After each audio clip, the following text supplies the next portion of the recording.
Okay, it should be live now, Clarissa. Are you seeing anything? You're on Glenn Rawson Stories? I got Fireside Live too. Okay, if your camera's right there. Okay. All right. I'm going to go out here and see if I can see you.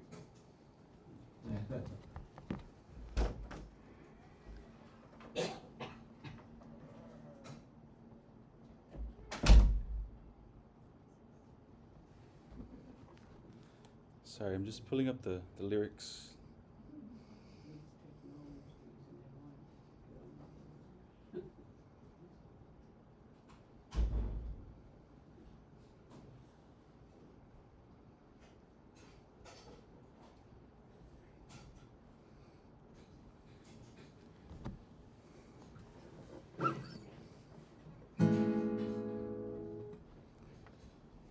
Did he say I was good to go? Okay.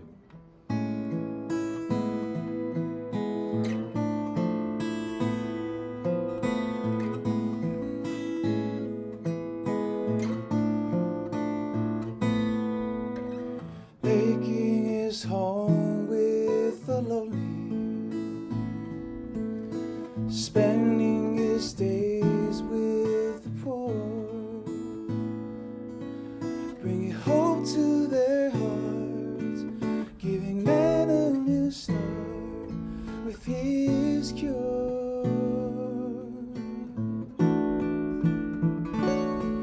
But not all would receive of his offering. Some even planted the seeds, and he couldn't forsake those whose lives he might save, so he refused to leave.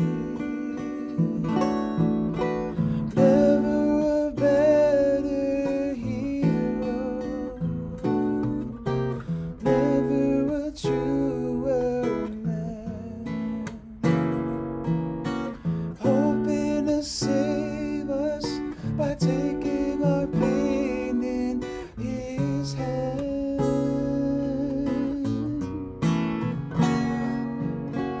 Never a greater compassion, never a wasted day, not one regret, true to the end. It was never a better way.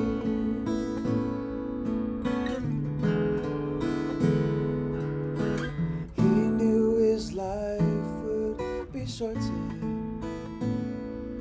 but never murmured a word of complaint. He had in mind a much greater design, and it helped him through the pain. He gave him power to take it, knowing his death would be life. There was no surprise, there was love in his eyes when he died.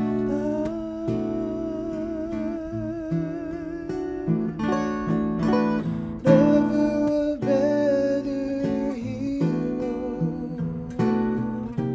never a truer man, hoping to save us by taking our pain in his hand.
Thank you.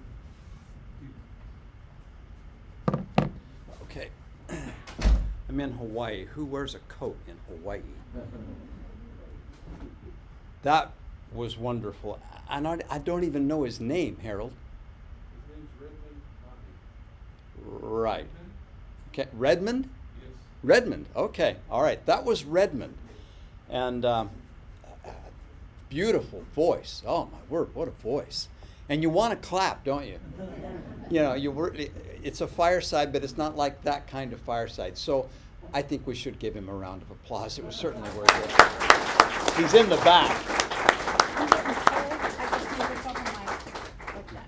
You're cold? Because the air conditioner is blowing right on me. It's too cold. Whatever. There. Okay. All right. Okay. I welcome all of you here and those of you that are in the viewing audience tonight. I'm honored that Mark, you and your wife are here tonight, and Redmond and family and Fua and the others of my friends here in Hawaii have joined us.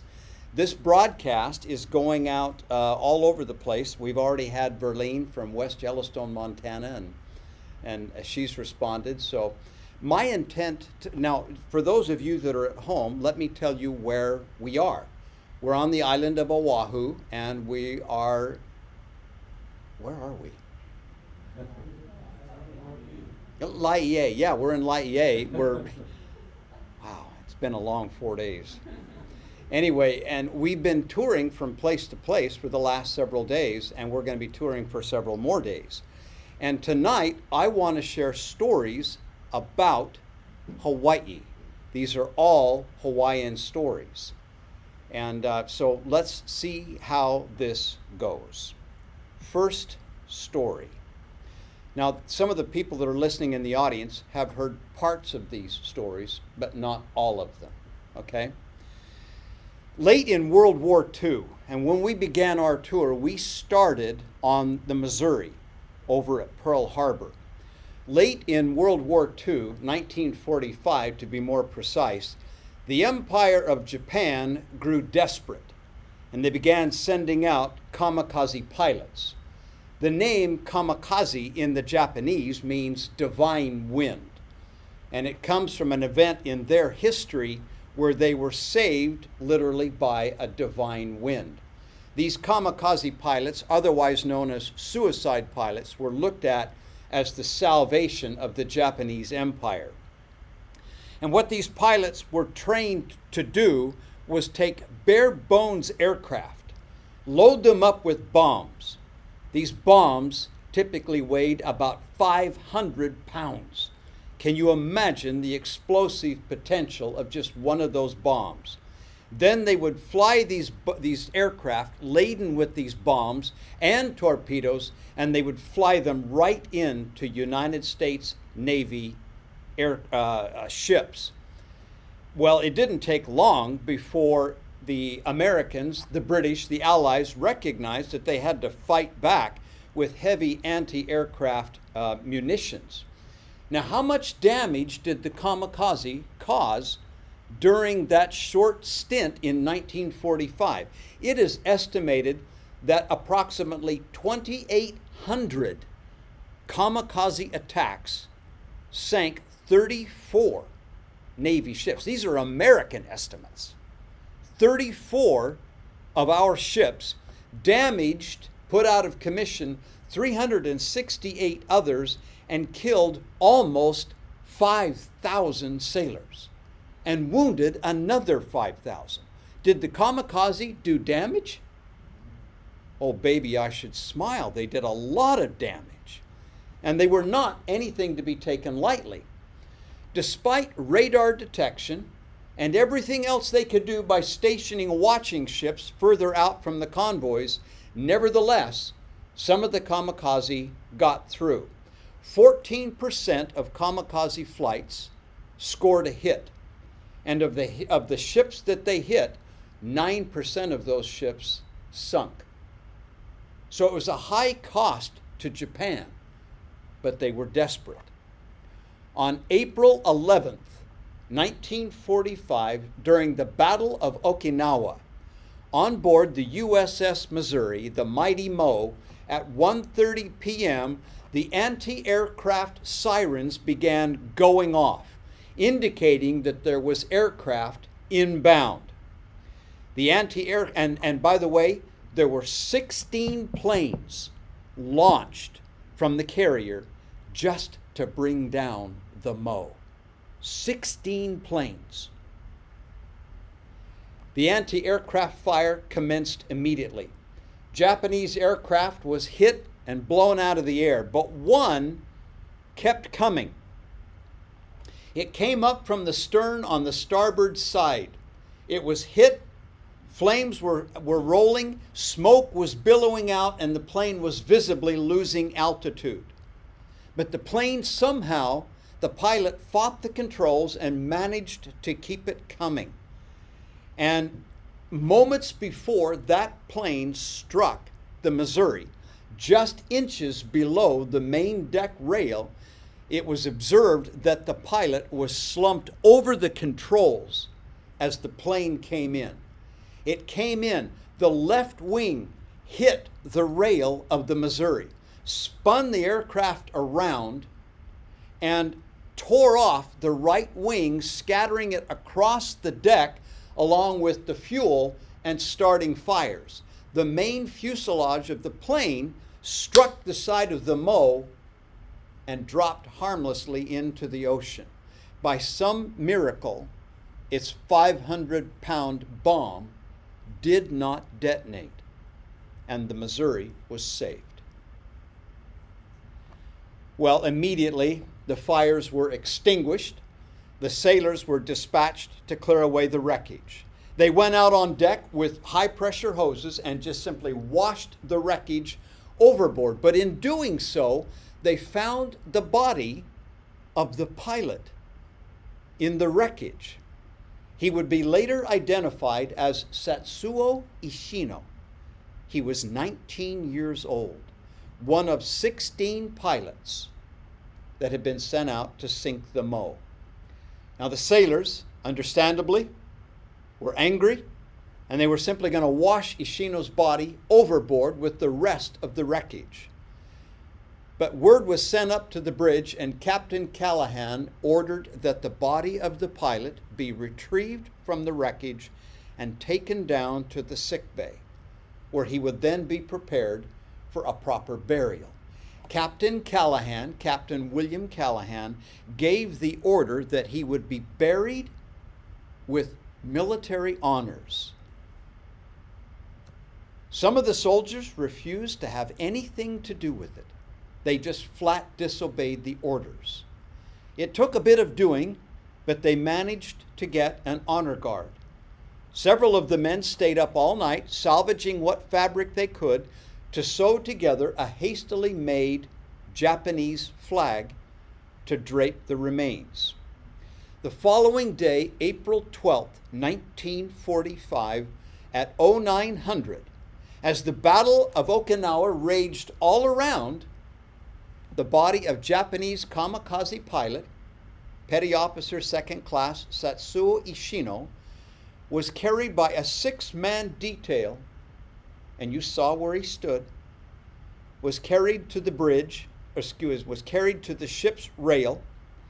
The ship's company came to attention and offered a hand salute.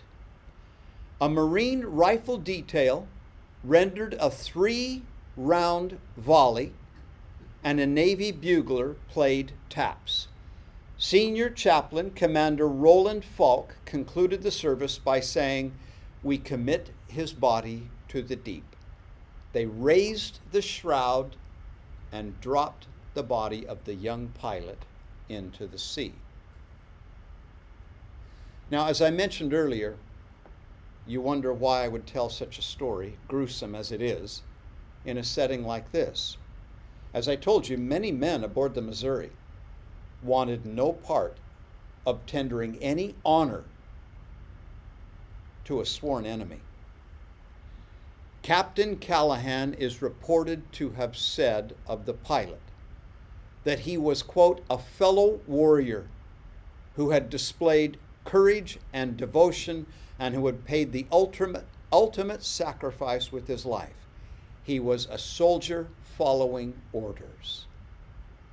What makes this story even more significant is Captain Callahan's own brother, Rear Admiral Daniel Callahan, had been killed months earlier when a Japanese shell tore into the USS San Francisco during the battle for Guadalcanal and killed his brother. Now, I tell you this story because Captain Callahan's story is a legacy of humanity. Callahan and Ishino may have been enemies, but when the fighting stopped and the victory was won, they were both sons of God under the same sun, answering to the same Almighty Father. Now, my dear friends, I've never seen the world we live in more brutal and incivil than it is right now. As President Nelson pointed out in recent conferences, it has become fashionable to insult, degrade, throw pathetic barbs and innuendos at anyone who disagrees with us. President Nelson has called upon us to be peacemakers, civil in our dialogue, kind and gentle with one another. The example set by Captain Callahan should be inspiring to us all. No matter who you deem as your enemy, you don't have to act like it when the disagreements are over, when the fighting stops. Second story. I'm going to share this story verbatim as it was given to me, and you can judge for yourself. This comes from a friend of mine named Robert Kazir. He relates, quote, "The Hawaiian temple in Laie on the island of Oahu was miraculously protected during the bombing of Pearl Harbor on December 7th, 1941. He said, my mother's brother, Arthur Slater, was told this story firsthand from the Japanese pilot who had attempted to bomb the temple during the raid on Pearl Harbor. Art heard this story several years after World War II. At the time, he said, Art was employed by BYU, Hawaii, as a student counselor and was working as a counselor at the Church College of Hawaii as part of a one-year exchange program. One day, Art was standing, looking out the window of a dorm room at the temple. A Japanese man happened to be nearby and saw him looking at the temple, and he walked over to Art and struck up a conversation. The man said to Art, Bob's uncle, he said, would you like to know how I ended up joining the Church of Jesus Christ of Latter-day Saints? Sure, tell me, Art replied. Art had no idea who this fellow was and had never seen him before. The man proceeded to tell him that he had been a fighter pilot in the Japanese Navy and had participated in the attack on Pearl Harbor. Art, the uncle, was later recorded on video telling the story as it was related to him. These are Art's own words as the pilot told him. Quote, as he, the pilot, was flying from his ship toward Pearl Harbor with a load of bombs, he flew over Laie and spotted our temple. He had been told to bomb important-looking buildings, so he thought he would bomb it. It certainly looked important. As he flew toward it and was getting ready to drop his bombs, clouds covered the building and he couldn't see it. He flew on to Honolulu, dropped his bombs there on a ship at Pearl Harbor, then went back to his carrier for another load. On his next trip, he passed over Laie again. This time, he saw no clouds, so he told himself, I'll get it this time. As he arrived in position over the temple, he He pressed the bomb release lever. Nothing happened. The bombs would not release. He flew on to Pearl Harbor, and there everything worked perfectly, and he dropped his bombs.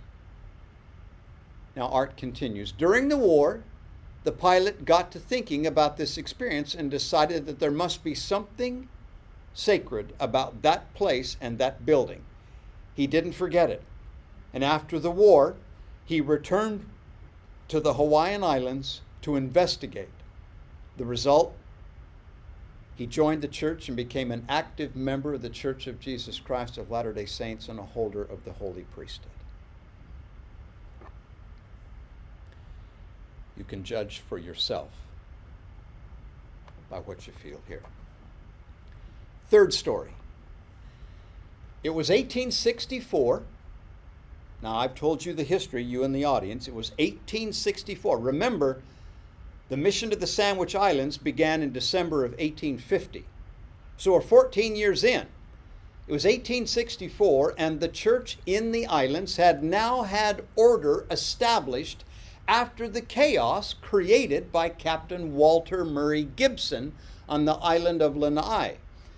Elder William Clough was one of the former missionaries to the islands. What are you doing, Gene? Oh, too much hot air coming from the front. Got it. Elder William Clough was one of two former missionaries who had been left behind by Elders Elder Lorenzo Snow and Elder, Erastus Snow. Yeah. Anyway, these two elders were left behind to restore order in the various branches. One day, William Clough was here at Laie. There was a small branch of the church here. They were going around the islands, visiting all the branches and trying to put things in order. As Clough came here, he stopped at the plantation, a large plantation that covered all of this area, 6,000 acres, an entire land district that was owned by Thomas Doherty.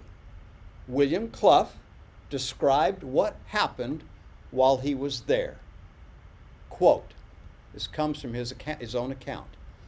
One day, feeling somewhat lonely and depressed in spirits, I retired to one of the thickets and knelt down in secret prayer, after which I strolled along a path winding through grass plots and haw thickets, more or less in a listless mood or reverie, when, he said, suddenly, to my astonishment, President Brigham Young came walking up the path and met me face to face.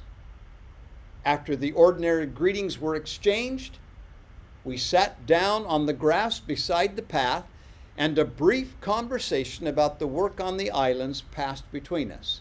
He then referred to the beautiful landscape before us, commenting on the beautiful plain, the rich alluvial soil, the verdure that covered the timbered mountains in the distance, and of the beach washed by gentle waves of the Pacific Ocean. President Young said, "This is a most delightful place." I'm sure you would agree. He then rose to his feet and, silently casting his eyes over the surrounding country, turned to me, and in his pleasant and familiar manner, he said, "Brother William, this is the place we want to secure as headquarters for this mission." The interview then terminated, and I was alone.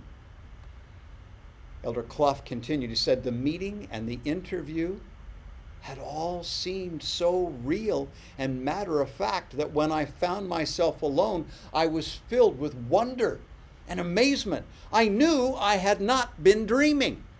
Hastening back to the house, I related the strange incident to the brethren, who thought with me that it was most remarkable.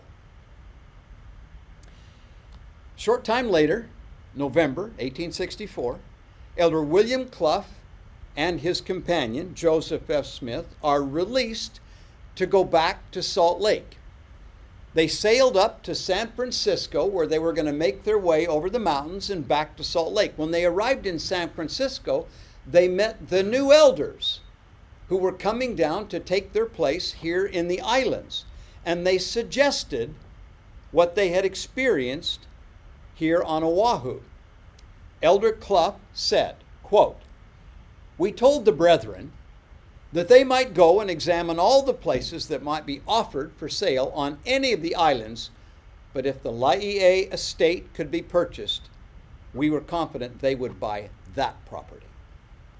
After examining more than a score of other places, some quite as good, no doubt, they at last purchased the Laie estate. This property is still occupied as the headquarters and gathering place for the saints of the islands." End of quote. There is so much about that story that just absolutely winds me up. First of all, Brigham's still alive in Salt Lake. I wonder if he went back and said, "Did you take a visit?" But there's no record of that. But what strikes me is that, as I said it to you earlier, just as the Lord has designated more than one promised land on this globe, he has designated more than one gathering place. It began in New York. It moved to Kirtland. It centered in Missouri. It moved to Nauvoo. And then in Salt Lake, they ascend Ensign Peak and send forth the banner to all the world, signaling for the gathering to commence there in those mountains. And finally, in the 1940s and 50s, the call went out, "Gather now where you are in the stakes of Zion, and strengthen the church where you are." So where is the place for you now? Your stake and the temple district in which you preside or which you live. Next story. March 29th, I'm backing up just a bit. March 29th, 1864. Just months before this experience with Elder Clough. Weeks before, actually. 2 members of the Quorum of the 12 Apostles and several companions arrived offshore on the island of Maui on church business. That business was to set in order what Gibson had messed up. But as they came in the large ship just off of the barrier reef there on the island of Maui, they looked out there and there were 30-foot swells breaking over the reef. Joseph F. Smith wouldn't get off. He was not going out there. However, the other brethren did. They got in the little boat, they started towards the shore, and the swells picked them up at a very rapid pace, picked them up, brought them rapidly right out over the reef, turned the ship sideways just in time for the next swell to catch their little boat and flip it. It turned turtle there in the swells. Everyone was launched into the ocean. And there were natives standing on the shore that saw it, and immediately they put forth in a little boat to come out and get them. And they came out and they pulled everyone in quickly, except they couldn't find the captain. They finally found the captain on the bottom, holding in his hand, clutched with the death grip, literally, a sack of silver, which if he had let go of it, would have saved his life, but it pulled him to the bottom. But they also could not find one of the apostles. One of the apostles was missing. And they searched, and they searched. They dived in every direction looking for them, and they finally found him about 100 yards offshore down low. He was, quote, apparently Elder Clough said, I saw a native swimming toward us, dragging him, the apostle, through the water. Swinging our boat around, we reached out, pulled his body, cold and stiff in death, into the boat, and Elder Clough said, placed his body across the knees of Brother Smith and myself, face down. We then told the crew to take us ashore with all possible speed. On the way to shore, the two missionaries, Elder Smith and Elder Clough, administered to the apostle that the Lord would spare his life, that he might return to his family and friends. When they arrived on shore, there were some large barrels there. I don't know why. Mark could tell you why. I have no idea. There were large barrels there on the shore, and they took the apostle's body and they rolled it back and forth over the barrel with his head down near the ground, expelling the water out of his lungs. That done, they then took fresh water and washed all the sand out of his mouth, his nose, his ears, his eyes, etc. And then they rolled him over the barrel some more until they were satisfied all water was removed. Then they stood him up and started moving his arms and rubbing his torso. Then they rubbed him down with camphor. I'm not sure what that does. They rubbed him down with camphor and moved him some more. And still, now can you imagine how much time has elapsed? And still no signs of life. One fellow standing, he was a plantation owner up on shore, one fellow standing by said, quote, Mr. Clough, we have done all that can be done. It is impossible to save your friend. Too much time has elapsed since you capsized in the surf, and it is impossible to restore him to life. You'd better take his body up, lay it on my veranda in the shade until you decide what disposition you will make of it. End of quote. Elder Clough refused to give up. He said, quote, I could not think that the Lord would permit his faithful servant to die on these far-off isles of the sea, away from his home and family and dear friends. I felt very strongly that this man had a great mission in life yet to perform. Then the thought came into Elder Clough and Elder Smith's mind to do something unheard of.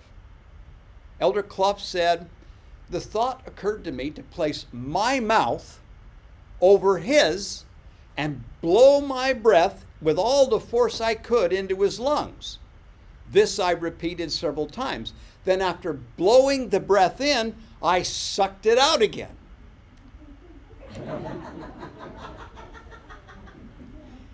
Imitating in this way the act or operation of breathing. End of quote. They kept going, kept doing it. And then Elder Clough said, there came a faint rattle down low in his throat. Then a faint moan. It was agonizing as life returned.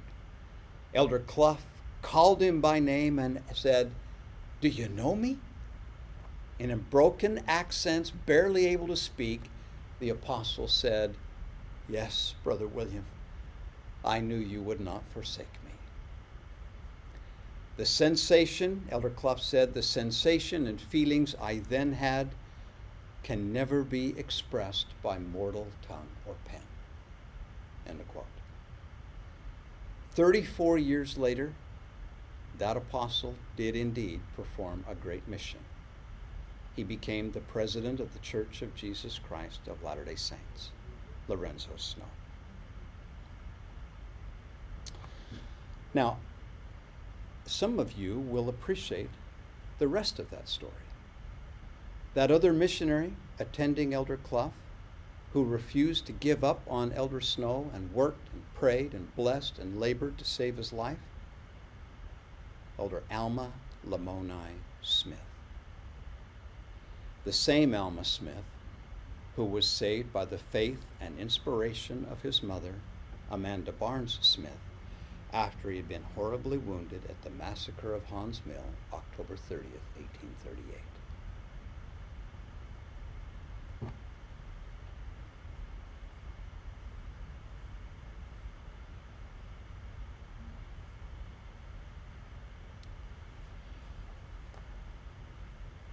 Now, I think there's two more here and then I'm done.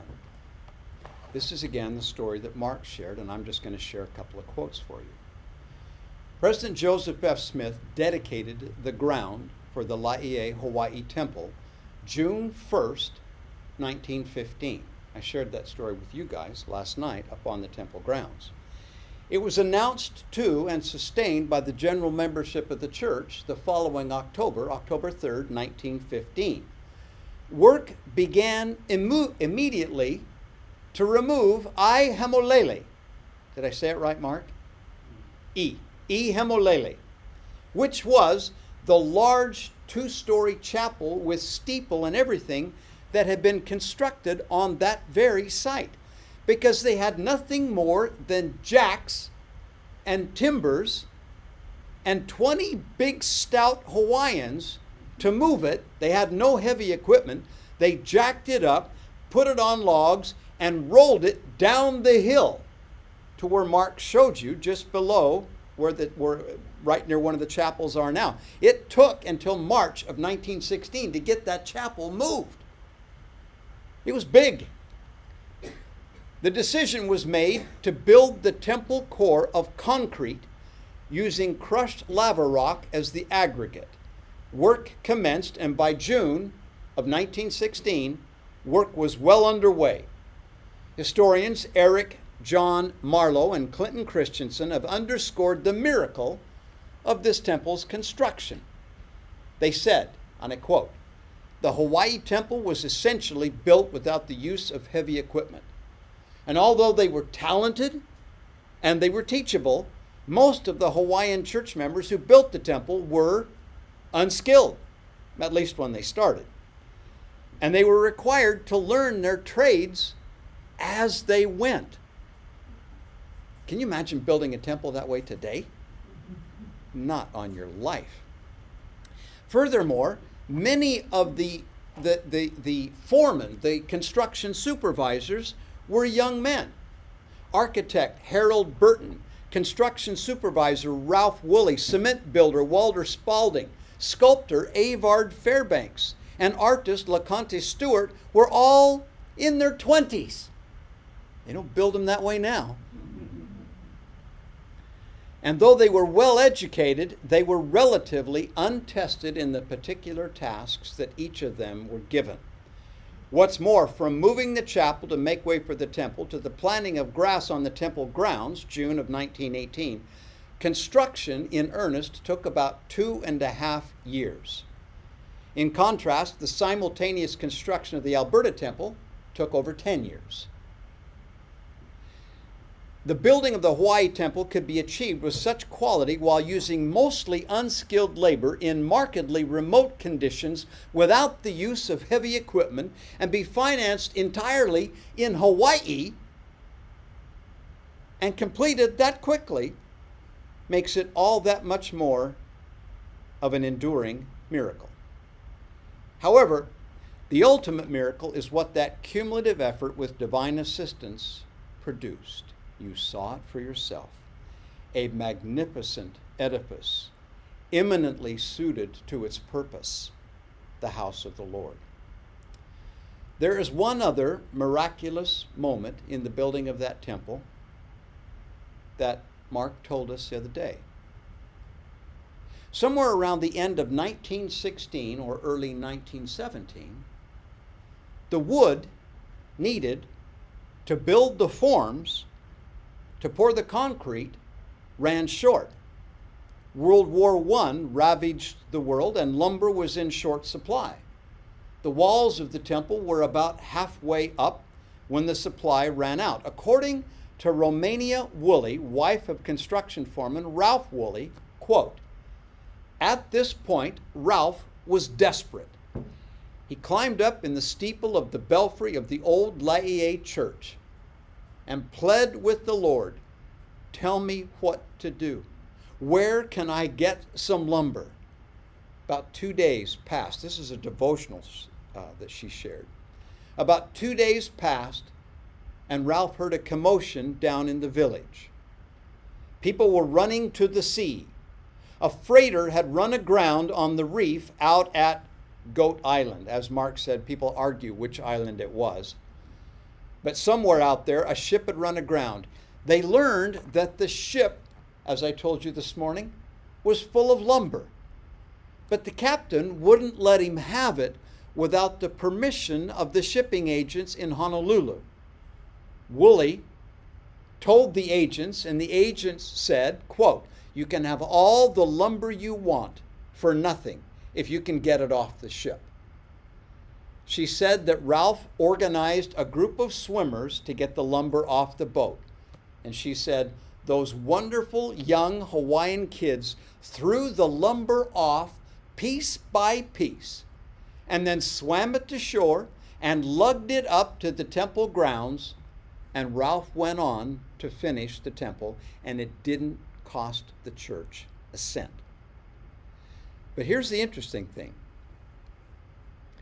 When they got all the lumber off of the ship, like an unseen force, with no tugboats, the boat, righted itself, slid off the reef, and with minimal damage sailed on to Honolulu. End of quote. So much about the temple at Laie is a miracle. But for those of us that were there, perhaps most prominently is the miracle of how you feel when you're there and the work that you accomplish and the eternal significance of it.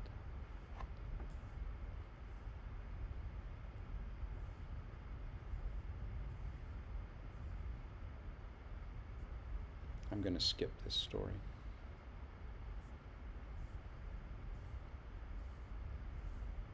Down to the last story.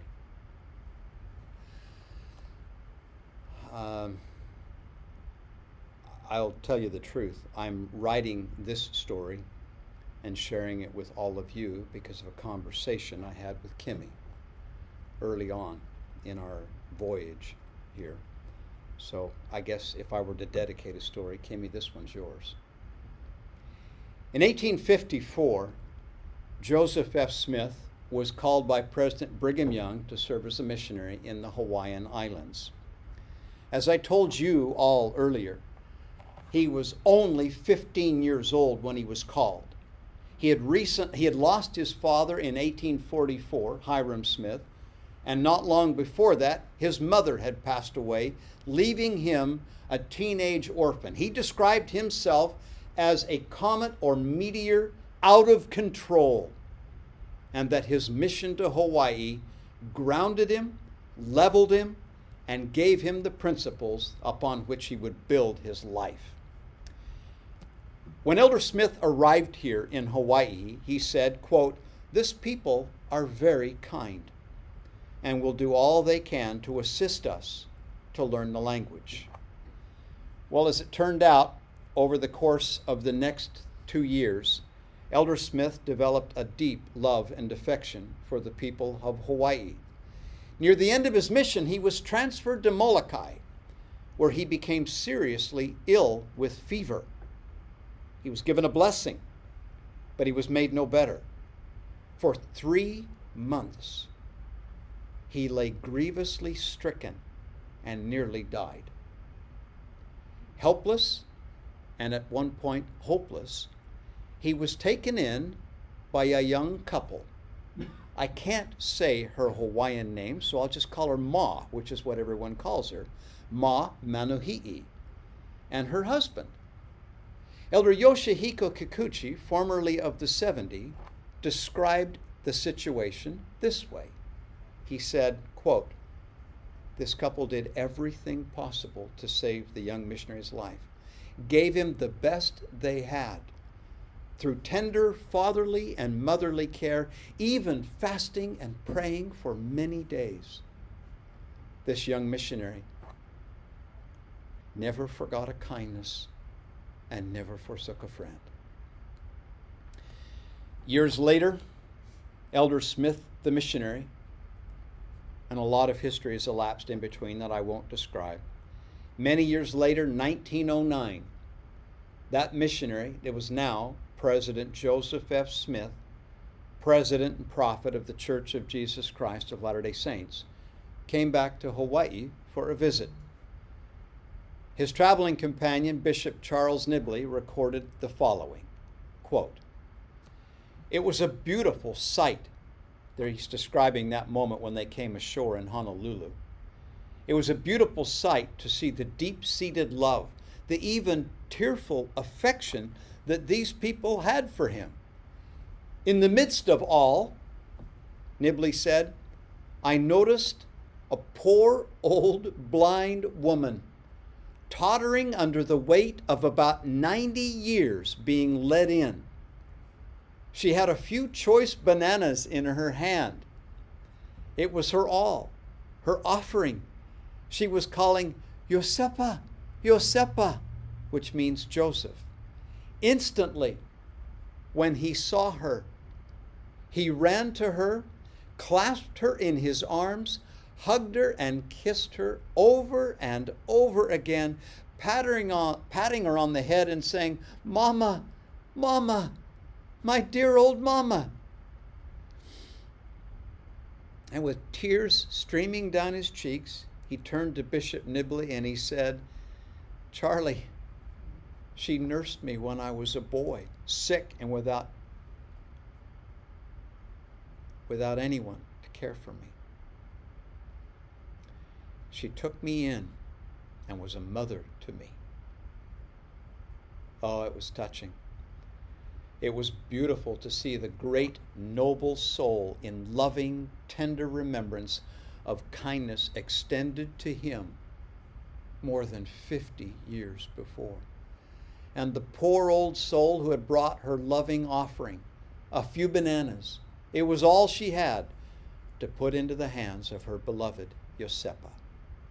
End quote. In 1915, President Smith, as I've already told you, came again to the islands, and once again it is reported that she waited for him for days on the steps of the mission home in Honolulu. I don't know all that occurred on that occasion, but suffice it to say, President Smith promised Manoi that she would live to attend the temple. Now, mind you, when he made that promise, there was no temple, and there was not even a plan for a temple. 3 months later, in the October 1915 General Conference, President Smith announced that a temple would be built in Hawaii. The prophet never lived long enough to see that temple dedicated, but Manoi did. She was blind and well past 90 years of age. She attended the open house, carried from room to room. And once it was dedicated, she was among the first to enter the temple to be endowed and sealed to her husband. Historian Eric Marlowe said of her, quote, "While in the temple, she heard the words of Joseph F. Smith tell her, 'Aloha,' or 'love to you.' And a dove flew in through an open window and lighted on her bench. Expressing her feeling of deep contentment, Manoi passed away a week later. As Mark showed us, she is buried near the temple, and a statue of her now resides next to the temple in honor of her and so many others like her whose faith laid the foundation for a temple in Hawaii. Ma passed away December 11th, 1919. And you already know this, but you at home do not. Many years later, it was desired that the cemetery on the hill above the temple be restored to its pristine beauty. A great effort went in to clean it up, organize it, and make it beautiful. In honor of those pioneer Hawaiian saints, quote, Herbert Horita gifted the commission of a life-size bronze statue of Ma Manuhi'i just inside the park's entrance to represent the pioneer spirit of Hawaii that the entire cemetery project was meant to honor and preserve. BYU Hawaii art professor Jan Fisher received that commission to produce that statue. But there was no known photo of Ma at that time. He wrestled with how to sculpt Ma Manuhi'i in her younger days. Now, as you know, sometimes they just randomly go out and pick a model and sculpt from there. But Fisher instead decided to take the matter to the Lord. He went to the temple and prayed and fasted and prayed extensively for inspiration.